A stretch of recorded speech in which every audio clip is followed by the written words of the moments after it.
예, 여러분 축복합니다.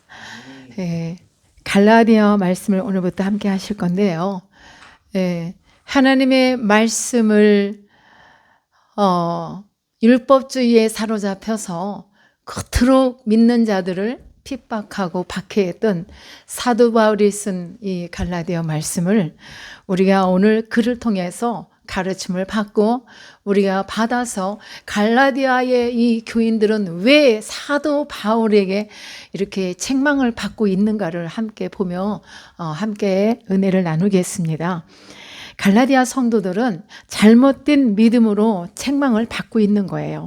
그들의 신앙이 잘못되었음을 이제 사도 바울을 통하여서 책망을 받습니다. 사도 바울이 누굽니까?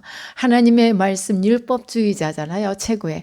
그런 사람이 주님을 만난 후로는 죽도록 주님의 복음 위에는 그 어떤 것도 받아들이지 않았던 사람이에요. 그런 그가 이들에게 이렇게 책망을 하는 거예요. 왜 너희는 잘못된 그 신앙생활을 하고 있느냐는 거죠. 책망을 받는 이유를 정리해 보면 첫 번째, 그리스도의 은혜로 부름받은 성도로서 잘못된 말씀을 따라갔기 때문입니다. 두 번째는 거짓 교사들이 그리스도의 복음을 변질시키려고 하는데 따라가는 것입니다. 갈라디아 교회는 바울 사도가 제1차 전도 여행 시 세운 교회입니다. 이들은요, 그러나 이들이 이 갈라디아 이 교인들이 바울 사도가 떠난 후에는 이들은 이신득의 구원 진리를 버리고 구원을 위해서는 할례와 율법 준수가 필요하다는 유대 율법주의자들의 가르침을 받아들였던 것입니다. 자, 이신득이를 간단하게 말하며 함축해서 말씀을 드리면 믿음으로 의롭게 됨을 말하는데요. 이것은요, 이신득이란 믿음으로 시작하는 삶을 말합니다. 그동안이야 어찌어찌 살았든 간에 이제 이전 것은 다 지나가고 새롭게 됨으로 말미암아 하나님의 말씀 안에서 하나님 안에서 행복하게 이렇게 하나님과 함께 생명의 삶을 살아가야 하는데 생명의 길을 가면서 살아가야 한다는 그런 말씀인데, 그러나 이들은 구원을 위해서는 이들이 잘못된 복음으로 거짓 선지자들의 그 가르침을 따라가고 있는 것을 볼 수가 있습니다. 이 신득이를 버리고 구원을 위해서 할례와 율법을 준수해야 된다는 그 유대 율법주의자들에 의해서 그 가르침으로 말미암아 주님을 떠나는, 그러니까 이들은 예수 그리스도의 구속의 은혜를 저버리는 행위를 말하고 있는 거예요. 이들이 그래서 바울이 야단을 치는 겁니다.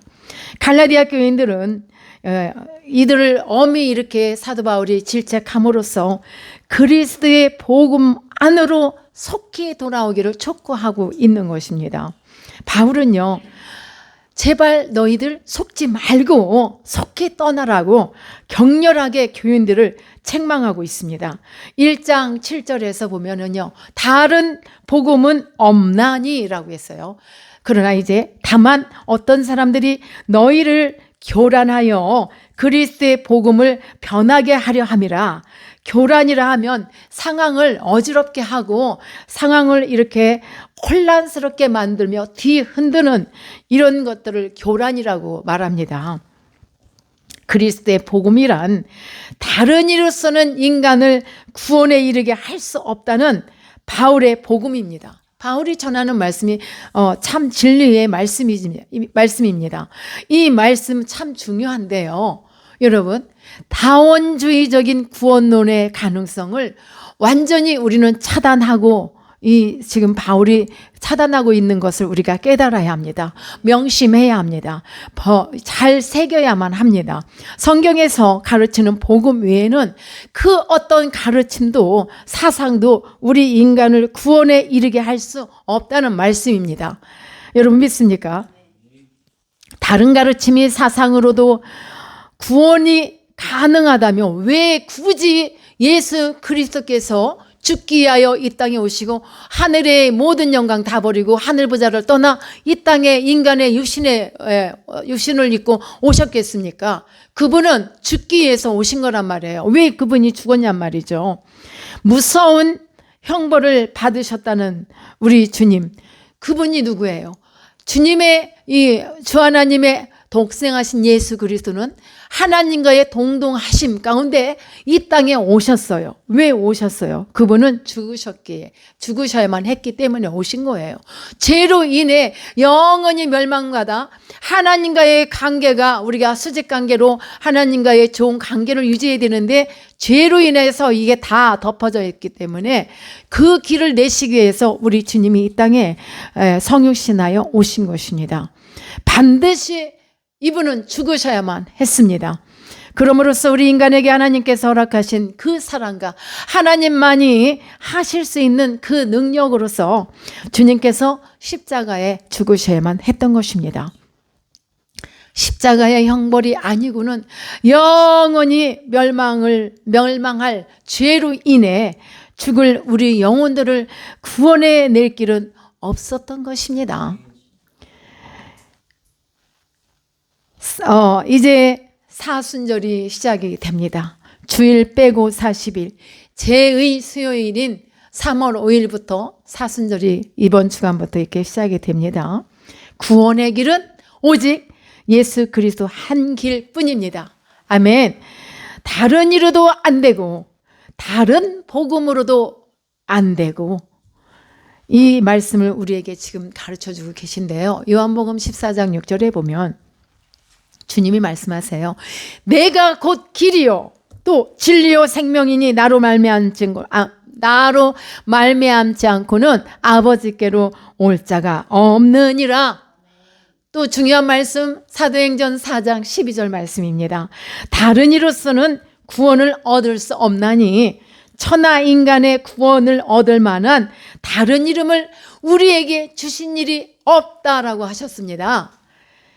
그 다음에 우리가 갈라디아서 말씀을 참고하면요, 다른 이로는 주신 일이 없다겠는데 하나님을 경노케 하는 그 범죄는 구원의 복음을 왜곡시키는 것이에요. 이거는 무서운 죄예요. 그래서 뭐라고 하십니까? 다른 복음을 전하는 자는 하늘에서 내려온 천사라 할지라도 저주를 받는다고 하셨어요.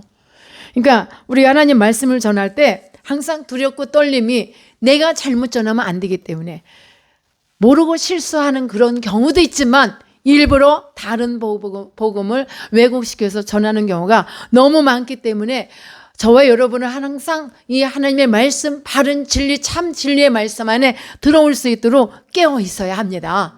깨어 있기를 축복합니다. 사도 바울이 그와 같은 말씀을 지금 단호하게 전하고 있습니다.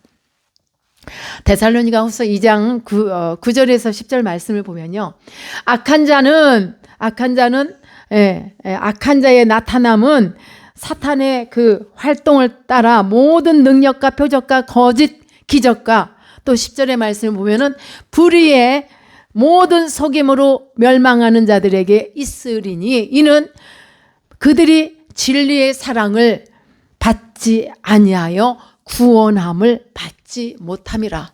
그러면은 거짓된 그 복음을 따라가는 자들도, 저주받는 자와 듣고 그 길로 따라가는 자들도 함께 저주받는 건 맞는 거예요. 그죠? 그래서 우리가 아무나 따라갈 수 없다는 말씀을 여기서 우리가 경각심을 갖고 깨달아야만 합니다. 근데 옳은 길, 진리의 길을 가기 위해서는 때로는 우리가 고난도 있습니다. 계시록 20장 10절에 보면은 너는 장차 받을 고난을 두려워하지 말라 하셨어요. 환난을 당해도 두려워하지 말고 염려하지 말라는 말씀인데요. 마귀가 장차 너희 가운데서 몇 사람을 옥에 던져버린다고 했는데요. 그러나 진리의 사랑을 받지 아니하여 구원함을 몇 사람을 옥에 던지고 시험을 받게 하리니 여기에서 환난을 두려워하지 말고 이기는 자에게는 생명의 면류관을 주시겠다는 말씀을 하셨습니다. 그러니까 죽도록 충성하라 하는 말씀을 하셨지요. 이 말씀을 볼 때 그 구약의 다니엘서 보면은 자, 이방 나라로 이제 대국으로 사로잡아간 이 포로로 끌려간 다니엘의 세 친구들이 생각이 나요. 사드락과 메삭과 아벳느고. 이들은 이방 나라로 갔습니다. 그러면 이방 나라가 섬기는 신이 하나님이 아니었잖아요. 우상을 숭배하니까 마땅히 그들도 그 왕이 섬기는 신을 섬겨야 했고 따라가고 절도 해야 되는데 이들은 얼마나 심지가 고든지 이 어린 나이임에도 불구하고 20도 안 된 아이들이에요, 사실. 그럼에도 불구하고 이들은 심지가 견고하여 하나님 외에는 다른 신을 섬기지 않는다는 그들의 마음을 곧 붙들고 있는 말씀이 붙들고 있기 때문에 극렬히 타는 그 풀무불에 던져졌어도 그들이 탔습니까? 머리끝 하나 거슬림이 없다고 했습니다. 그와 같이 왕들이 섬기는 신에게 섬기지도 아니하고 절하지도 아니했어요. 그와 같은 견고한 신앙을 가진 이들은 오직 하나님만을 기쁘시게 하기 위해서 내가 사람을 기쁘게 하랴 하나님을 기쁘게 하랴. 오늘 10절의 말씀에도 있어요.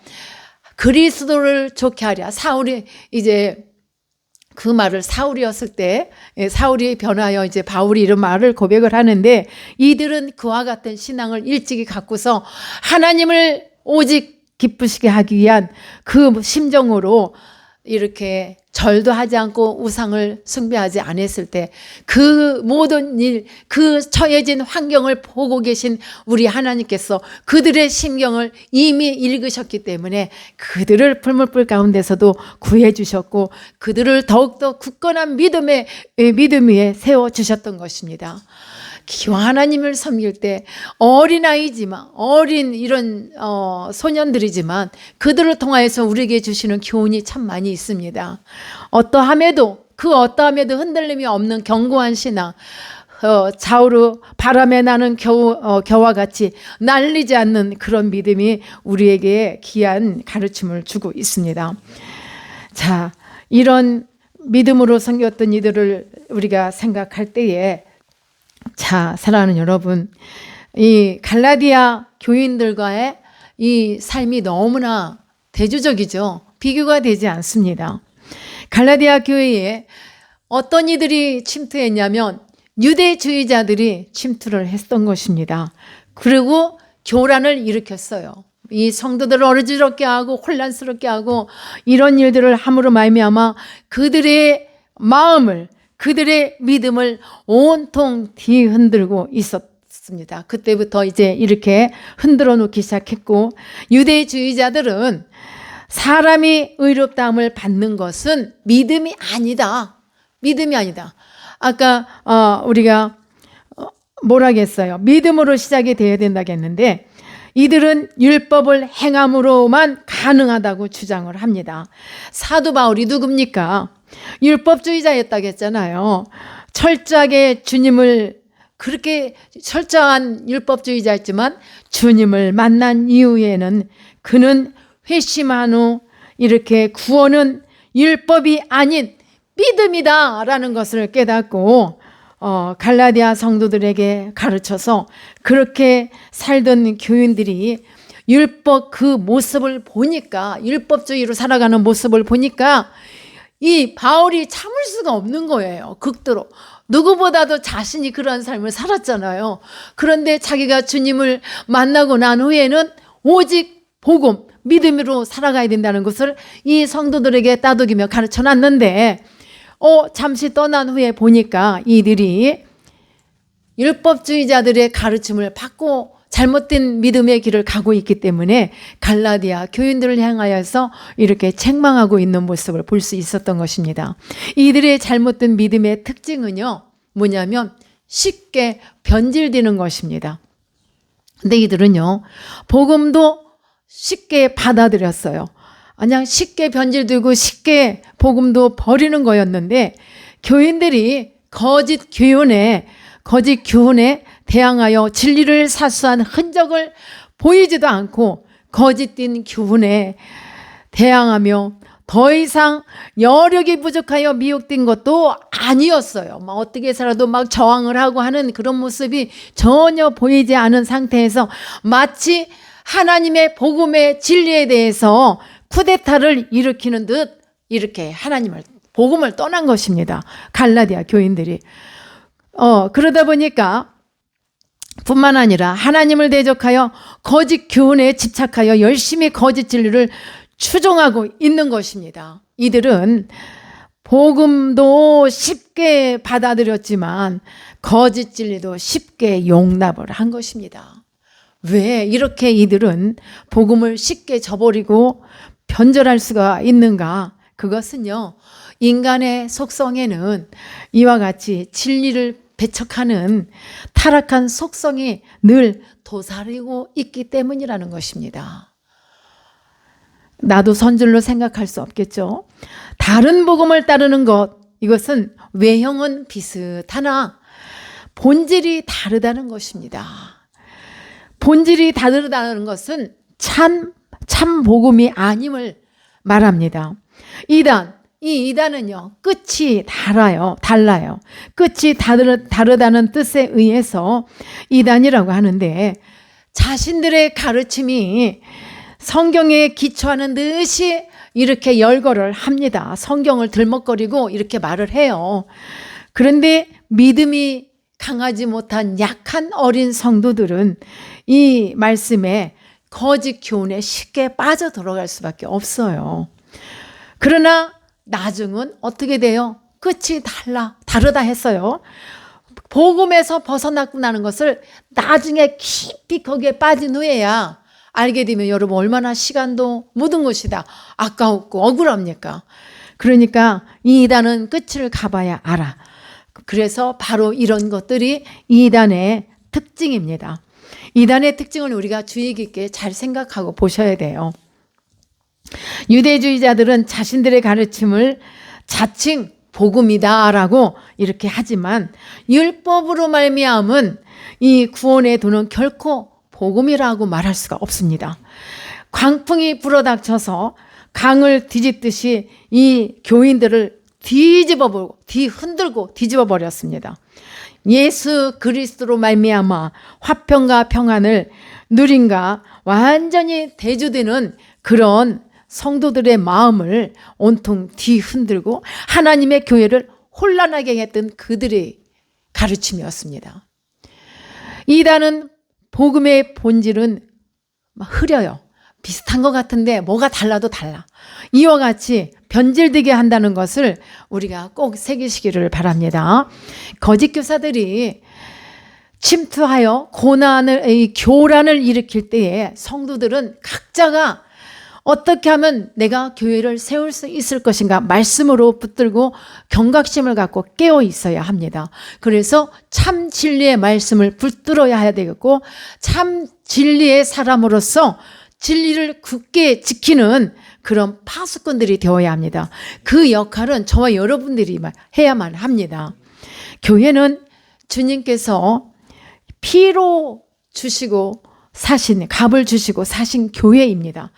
그러므로 말미암아 그 어떤 신분과 자격으로도 천사라 할지라도 거짓 교훈으로 교란을 일으킨다면은 저주를 받는다고 했어요. 그러니까 그 가르침에 따라가지도 말아라는 말씀입니다. 혼탁한 이 세상에서 비진리가 난무하고 있습니다. 예나 지금이나 그 옛날에도 그렇지만 지금 역시도 진짜가 가짜 같고 가짜가 진짜 같이 만드는 그 혼란의 시대라는 말씀입니다.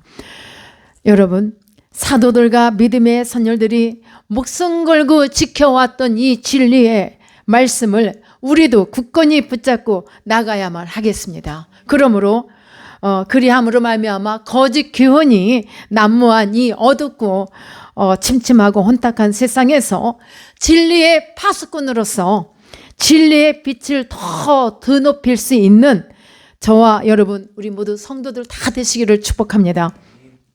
그리하면 이 어둠의 시기가 물러가고 마지막 날 빛과 또 진리 되신 주님 앞에 우린 담대히 나갈 수 있으리라 믿습니다. 간곡하게 이 말씀을 소망하며 여러분들 부탁의 말씀을 드립니다. 1장 11절부터 이제 24절 말씀은 바울 사도의 그 사도권 변론을 볼 수 있어요. 사도권에 대해서 변론하는 걸 보는데, 사도 바울은 박해자에서 박해받는 이가 되었습니다. 예, 이렇게 두 분류로 나눠졌어요, 말씀이. 바울이 얼마나 철저한 복음의 그 박해자였는지를 여러분 여러 가지 표현을 통해서 분명하게 보여주고 있습니다. 이 바울은 열성적인 유대주의자라고 합니다. 바울은 당대의 유대교의 그 2대 주류 가운데 하나라 할 수 있는 할렐 학파의 그 가마리엘 문화생이었습니다. 이 또한 할렐의 손자로 추정되기도 해요. 이와 같은데 이 바울이 얼마나 박학다식합니까? 많이 배웠고 똑똑한 율법학자잖아요. 그러니 이 율법에 대해서 타의 추종을 불허하는 최고 율법학자라고 볼 수가 있어요. 율법 대가라고 말할 수 있습니다. 이러한 바울의 열심으로 그는 하나님의 교회를 아주 심히도 핍박하고 박해했던, 아주 교회들을 멸하는 그런 역할을 했던 바울이었습니다. 그런 사도 바울이 교회에 대해 박해가 얼마나 처절하고 엄청난 것이었는지를 생생하게 유대교의 열심을 따라 기독교인들을 박해하기 위해 다메섹까지 쫓아갈 정도로 열성을 보여주었습니다. 스데반의 사형 선고에도 이 사도 바울은 사울이었죠. 그 당시 가표를 던진 인물이었습니다. 바울의 이런 행동은 조상의 전통에는 정통했지만은 반면 복음을 통해 구원 계획을 이루시는 하나님의 구원 사역과 섭리에는 무지했습니다. 그러니까 이 복음이 율법적으로만 너무 박학다식한 그런 아주 정통적인 그런 사람이었지만 하나님의 복음을 통해서 구원하실 그 계획에 대해서는 무지했어요.